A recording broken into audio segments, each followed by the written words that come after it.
இன்னைக்கு கிளாஸில் 11th first இயல் பார்க்குறோம். அதில் என்னென்ன இம்பார்ட்டன்ட் பாயிண்ட்ஸ் எக்ஸாம் ஓரியன்டாக என்னென்ன கொஷின்ஸ் கேட்பாங்க அந்த பாயிண்ட் ஆஃப் வியூ தான் நம்ம இந்த இயல் ஃபுல்லாக பார்ப்போம். ரொம்ப ரொம்ப இம்பார்ட்டண்டான ஒரு இயல் இது, ஓகேங்களா? ஏன்னா எல்லா எக்ஸாம்ஸ்லேயுமே இது கொஷின்ஸ் வருது. அதில் பாருங்கள், ஃபஸ்ட்டு புது கவிதைன்ற மாதிரி சும்மா ஒரு இன்ட்ரடக்ஷன் கொடுத்துருப்பாங்க. அது நமக்கு என்ன தெரியணும் அப்படின்னு மட்டும்தான் பார்க்கணும். இது மரபு சார்ந்த அந்த ரூல்ஸில் இருந்து விடுவித்து கொண்டதுன்னா மரபு ரூல்ஸை ஃபாலோ பண்ணியிருக்காது, அந்த கொஷின் நம்மளுக்கு தெரியணும்.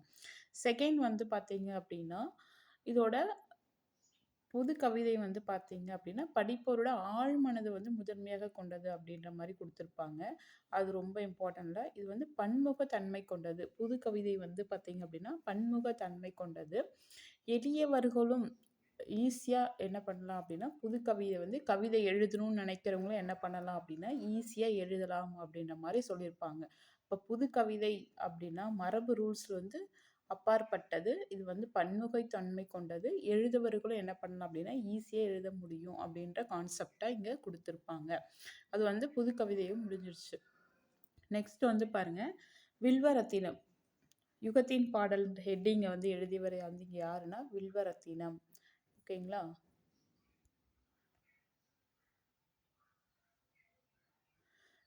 இந்த வில்வரத்தினம் பார்த்தீங்கன்னா யாழ்ப்பாணத்தில் பூங்குடு தீவில் பிறந்திருப்பாங்க. இவரோட மொத்த கவிதைகள் என்ன ஹெட்டிங்கில் இருந்திருக்கும் அப்படின்னா உயிர்த்தெழும் காலத்துக்காக. இதுதான் இம்பார்ட்டன்ட். உயிர்த்தெழும் காலத்துக்காக 2001 என்ன பண்ணியிருக்கோம் அப்படின்னா தொகுக்கப்பட்டிருக்கும் அவரோட கவிதைகள் எல்லாமே. இதுதான் நம்மளுக்கு இம்பார்ட்டன்ட்.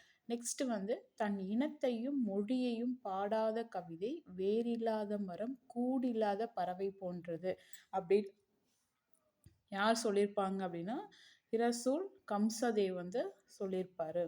இரசூல் கம்சதேவ் சொல்லியிருப்பாங்க, ஓகேங்க. ஒரு கவிஞராக இருந்தாலும் சரி, ஒரு புலவராக இருந்தாலும் சரி, அவங்க ஃபஸ்ட்டு என்ன பண்ணணுமாம்மா அவங்களோட மொழியில் எழுதணும் அப்படின்ற மாதிரி இங்கே சொல்லியிருப்பாங்க. அவங்க மொழியில் சொல்லாத ஒரு கவிதை இருந்தாலுமே அவர் வேரில்லாத மரம் கூடில்லாத பறவை போன்றது அப்படின்னு சொல்லியிருப்பாங்க இதில், ஓகேங்களா? இதெல்லாம் நம்ம எக்ஸாம் ஓரியன்ட் மட்டும் நமக்கு என்ன தெரியணும் அவ்வளோதான் பார்க்குறோம்.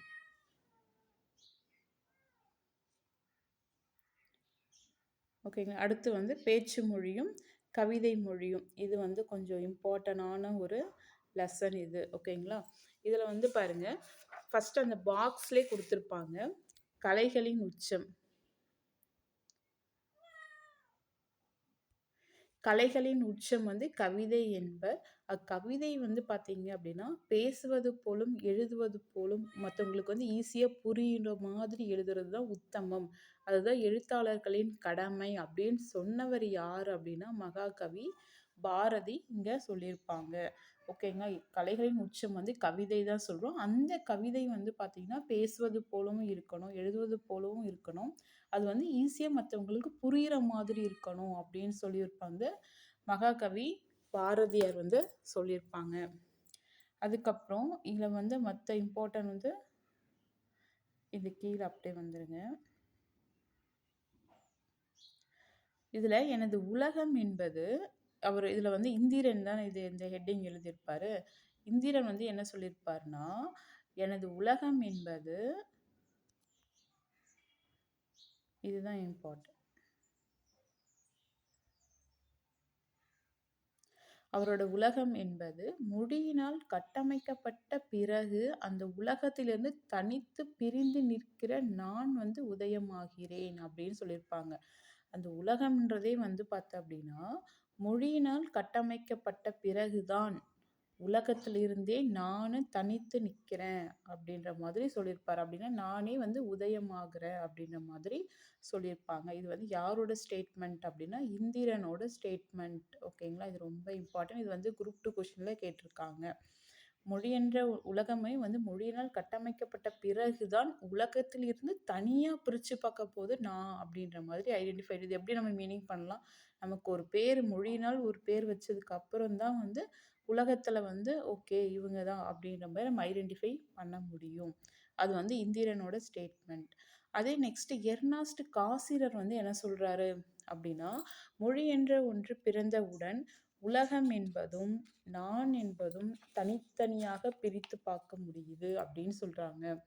மொழி என்ற ஒன்று பிறந்தவுடன் உலகம் என்பதும் நான் என்பதும் தனித்தனியா பிரிந்து தங்களை தனித்துவமாக நிலைநிறுத்தி கொள்கின்றன. அதில் தான் மட்டும் மென்ஷன் பண்ணுறது வந்து இந்திரன். இதில் வந்து உலகமும் தனியாக பிரித்து பார்க்க முடியுது, நானும் தனியாக பிரித்து பார்க்க முடியுது அப்படின்னு சொன்னவர் வந்து யார் அப்படின்னா எர்னஸ்ட் காசிரர். ஓகேங்களா? அதுதான் இது வந்து 2 இம்பார்ட்டன்ட் இதில். நெக்ஸ்ட் வந்து அடுத்த பேஜில் வந்து இம்பார்ட்டன்ஸ்லாம் எதுவும் இருக்காது. இங்கே வந்து நெக்ஸ்ட்டு பேஜ் நம்பர் வந்து 6ல் இருக்கும், மேலேயே இருக்கும். மொழி தான் ஒருத்தவரை வந்து பார்த்தீங்க அப்படின்னா நிகழ்காலத்தவரா அப்படி இல்லைன்னா இறந்த காலத்தவரா அப்படின்றது தீர்மானிக்கிறதே வந்து மொழி தான் அப்படின்னு சொல்லிட்டு யார் சொல்லியிருப்பாங்க அப்படின்னா மலையாள கல்வி ஆற்று ரவிவர்மா வந்து சொல்லியிருப்பாரு. ஒரு மொழி தான் வந்து ஒரு கவிஞரை வந்து நிகழ்காலத்தவரா இறந்த காலத்தவரா அப்படின்றது நிர்ணயிக்கிறதே ஒரு மொழி தான் அப்படின்னு சொன்னவர் யார் அப்படின்னா மலையாள கவி ஆற்று ரவிவர்மா வந்து சொல்லியிருப்பாங்க. நெக்ஸ்ட்டு இதில் வந்து பாருங்க, இந்த பேராகிராஃபில் வந்து கொஞ்சம் இம்பார்ட்டன்ட் பாயிண்ட்ஸ் இருக்கும், 2 பாயிண்ட் இருக்கும். ஒரு பேச்சு மொழியில் வந்து பார்த்தீங்கன்னா கவிதைன்றது பேச்சு மொழியில் வந்து உடம்பின் மேல் நம்ம தோல் மாதிரி இருக்கும் அப்படின்ற மாதிரி சொல்லியிருப்பாங்க. ஓகேங்களா? ஒரு மொழி வந்து கவிதையில் வந்து இருக்கும் போது அப்படிலாம் பேச்சு மொழியில் இருக்கும் பொழுது அந்த கவிதை வந்து நம்ம எப்படியா சொல்கிறோம், உடம்பின் மேல் தோல், நம்ம உடம்போடு ஒட்டியிருக்க தோல் கூட கம்பேர் பண்ணுறாங்க. அதே வந்து எழுத்து வடிவத்தில் இருக்கும் போது நம்மளோட உணர்ச்சியற்ற ஆடையாக இருக்குது அப்படின்ற மாதிரி சொல்கிறாங்க அந்த கவிதை. அப்போ அந்த கவிதையை வந்து நம்ம பேசும் பொழுது வந்து நம்மளுக்கு எப்படி இருக்கு, நம்ம உடம்போட ஒட்டி இருக்கிற தோல், மேல் தோல் மாதிரி இருக்கு. அதே வந்து எழுத்துல எழுதும் போது அந்த கவிதை வந்து என்ன இருக்கு, வெறும் உணர்ச்சியற்ற ஆடையாக இருக்கு அப்படின்ற மாதிரி சொல்லியிருப்பாங்க. இந்த பேச்சு மொழியை வந்து கவிதைகளை வந்து 3 விதமாக பிரிச்சிருப்பாங்க. பேச்சு மொழி கவிஞர்களை வந்து பார்த்தீங்க அப்படின்னா 3 வகையாக பிரிச்சிருப்பாங்க. அதில் வந்து பார்த்தீங்க அப்படின்னா எல்லாமே ஃபாரினிஸ்ட் வச்சு தான் சொல்லியிருப்பாங்க. அதில் ஃபஸ்ட்டு வந்து வால்ட் விட்மன் 3 வகையாக பிரிச்சிருப்பாங்க. அதில் வந்து பார்த்தீங்க அப்படின்னா ஃபஸ்ட்டு டைப்பில் வரவங்க வந்து இங்கே கொடுத்துருப்பாங்க பாருங்கள், 3 வகையாக பிரிச்சிருப்பாங்க. அதில் ஃபஸ்ட்டு வகை தான் யார் அப்படின்னா வால்ட் விட்மன். அவங்களோட பேசிக்ஸில் வரவங்க எல்லாமே வந்து பார்த்தீங்க அப்படின்னா சொல்லியிருப்பாங்க. காமனாக வால்ட் விட்மன் வந்து என்ன சொல்லியிருப்பாரு அப்படின்னா நார்மல் வேர்ட்ஸ் வந்து என்ன பண்ணியிருப்பாங்க அப்படின்னா கவிதையில் யூஸ் பண்ணியிருப்பாங்க. அது மட்டும் நீங்கள் தெரிஞ்சால் போதும். நார்மல் வேர்ட்ஸ் என்ன பண்ணுவாங்க அப்படின்னா வால்ட் விட்மன் வந்து யூஸ் பண்ணியிருப்பாரு அப்படின்னு நீங்கள் சைடில் புக்கில் கூட எழுதிக்கிங்க. ஓகேங்களா? நெக்ஸ்ட்டு இதில் வந்து என்ன பாயிண்ட் உங்களுக்கு தெரியணும், வால்ட் விட்மன் வந்து என்ன பேர் தெரியணும் அப்படின்னா பேச்சு மொழிக்கே உரிய தளர்வோடு என்ன பண்ணியிருக்கோம், கட்டப்பட்டவை. ஒரு கவிதைன்றது பேச்சு மொழிக்கே உரிய ஒரு தளர்வோடு கட்டப்பட்டிருக்கோம். இது வந்து குரூப் 2 கேட்ட ஒரு கொஷின் இது.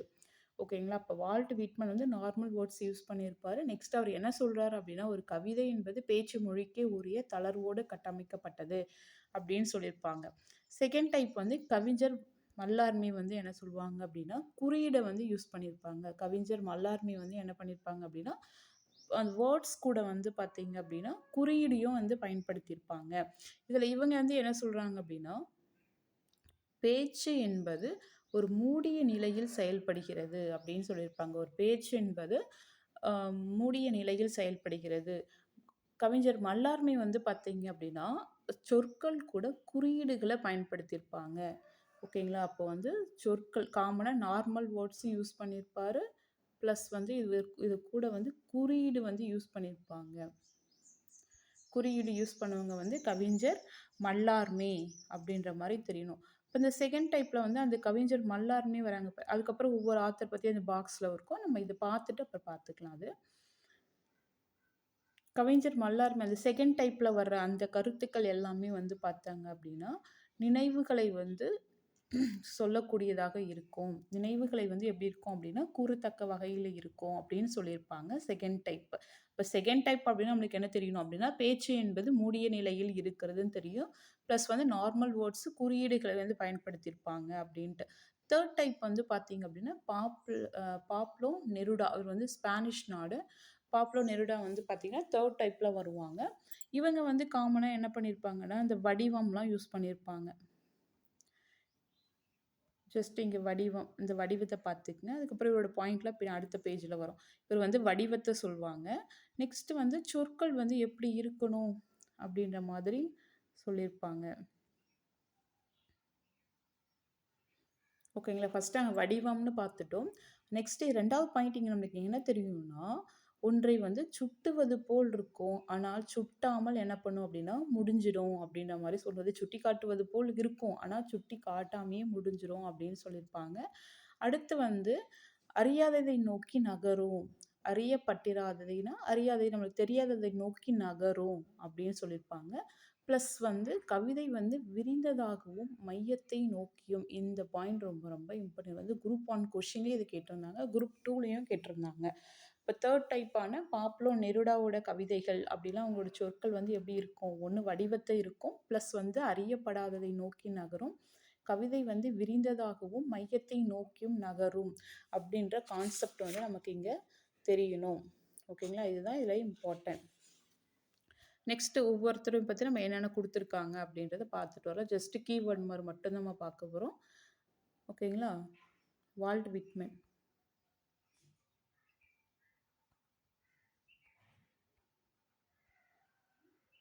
வால்ட் விட்மன் வந்து பார்த்தீங்க அப்படின்னா, ஒரு அமெரிக்க புலவர். ஓகேங்களா? கவிஞர். வால்ட் விட்மன் வந்து இவர் வந்து கட்டுரையாளர் அதெல்லாம் நமக்கு தெரிஞ்சுதான். ஆனா இம்பார்ட்டன்ட் வந்து பாருங்க, புதுக்கவிதை இயக்கத்தை தோற்றுவித்தவர் யாரு அப்படின்னா வால்ட் விட்மன். இந்த கொஸ்டின் கேட்டா நம்ம பாரதியார்னு சொல்லுவாங்க. ஆனா நம்ம இந்தியாவுல வந்து உருவாக காரணமானவர் வந்து யாருன்னா பாரதியார். ஆனா காமனா புதுக்கவிதை இயக்கத்தை தோற்றுவித்தவர் யாருன்னு கேட்டாங்க அப்படின்னா வால்ட் விட்மன் தான். இவரோட புள்ளின் இதழ்கள் அப்படின்ற நூல் வந்து உலக புகழ் பெற்றது. இப்போ வால்ட் விட்மன்னா அப்படி உங்களுக்கு என்ன தெரியும்னா, இவர் வந்து ஒரு அமெரிக்கக்காரர். இவர் வந்து புதுக்கவிதை இயக்கத்தை தோற்றுவித்தவர். இவரோட புள்ளின் இதழ்கள் வந்து உலக புகழ் பெற்றது அப்படின்ற மாரி சொல்லியிருப்பாங்க. நெக்ஸ்ட்டு இதுலலாம் படிச்சு பார்த்தீங்க அப்படின்னா, இவர் வந்து இந்த உலகத்தெல்லாம் ஃபுல்லா நான் ஆராய்ஞ்சு பார்த்தேன். ஆனா ஒன்று அழிக்க முடியாத ஒண்ணு இருந்தது அப்படின்னா, அது வந்து எது அப்படின்னா நண்பர்கள் நகரம் தான். அப்புறம் அன்பு தான் வந்து பெரியது அப்படின்ற இந்த 2 ஸ்டேட்மெண்ட் வர அவர் சொல்லியிருப்பாரு. ஜஸ்ட் டைம் கிடைச்சா அதை ரீட் பண்ணிக்கிங்க. நெக்ஸ்ட் வந்து மல்லார்மி. மல்லார்மி வந்து பார்த்தீங்க அப்படின்னா பிரான்ஸ் நாடு. இது கூட ஒரு குரூப் 4 கொஸ்டின்ல சும்மா மேலோட்டமா கேட்டிருந்தாங்க. ஆர்ட் நோட்ல கேட்டிருந்தாங்க. இவர் வந்து பிரான்ஸ் நாட்டை சேர்ந்தவர். இவர் வந்து ஒரு இங்கிலீஷ் டீச்சர். ஓகேங்களா? இவரை வந்து புரிந்து கொள்வதன் மூலமா இவர் குறியீட்டை வந்து மேக்ஸிமம் இவர் விளக்கியிருப்பார். அவர் தான் நம்ம வந்து மல்லார்மி அப்படின்ற மாதிரி சொல்லியிருப்பாரு. பெருசா இவரை பத்தி எதுவும் சொல்லியிருக்க மாட்டாங்க. இதெல்லாம் வந்து காமனா படிச்சு பார்க்கும்போது என்ன பண்ணேன்னா, எல்லா புக்கையும் படிச்சு பார்த்துட்டேன். ஆனா வந்து எனக்கு வந்து யாரும் இல்லாத ஒரு தீவுக்கு வந்து நான் ஒரு கப்பல் மூலியமா போணும் அப்படின்ற மாரி ரொம்ப ஆசைப்பட்டு ஏங்கி சொல்லியிருக்கிற மாரி சொல்லியிருப்பாரு. நெக்ஸ்ட் வந்து பாப்லோ நெருடா. இவர் வந்து பார்த்தீங்க அப்படின்னா, தென் அமெரிக்காவுல சிலி நாட்டுல பிறந்தவரு. இவர் வந்து லத்தீன் அமெரிக்காவின் மிக சிறந்த கவிஞர். லத்தீன் அமெரிக்காவுல சிறந்த கவிஞர். இவரோட கவிதைகளுக்காக தன்னுடைய கவிதைகளுக்காக 1971ஆம் ஆண்டு இல் இலக்கியத்துக்கான நோபல் பிரைஸ வாங்கியிருப்பாரு. இந்த கொஷின் கேட்டிருக்காங்க. இலக்கியத்துக்காக நோபல் பிரைஸ் 1971ஆம் ஆண்டு வாங்கியவர் யாருன்னு கேட்டிருக்காங்க. Pablo Neruda. It is a correct answer. ஓகேங்களா?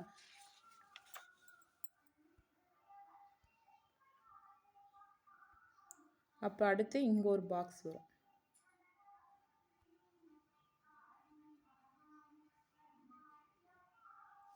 இதில் என்ன சொல்லியிருப்பாங்க அப்படின்னா, ஒரு கவர்ச்சிகரமான கவிதை அப்படின்றது வந்து என்ன எதெல்லாம் இம்பார்ட்டண்ட்டாக இருக்கணும் அப்படின்னா, அவங்களோட அந்த கருத்து நிலைப்பாடு இம்பார்ட்டண்ட்டாக இருக்கணும். ப்ளஸ் அந்த கவிதையை வந்து எடுத்து கூற விதம் இருக்கணும்.